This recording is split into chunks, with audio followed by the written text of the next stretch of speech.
So there we are. We're fortunate this time because this chair is still sitting flat. But if you get into a situation where your chair is not sitting flat, excuse me a second, I'm going to grab another longer clamp.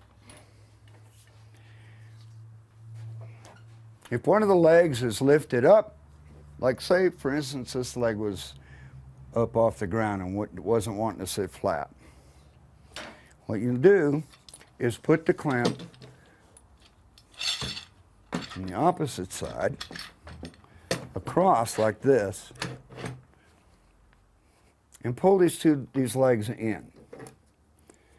We don't have to do it this time, but this is how you do it. You clamp this just a little bit and see if it moves that leg. If it doesn't move that leg, then do the opposite. Put the clamp across the bottom on this side.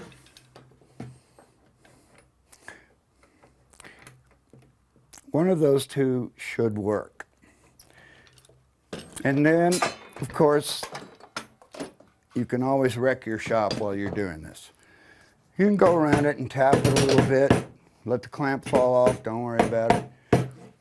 Tap it around till it's pretty flat.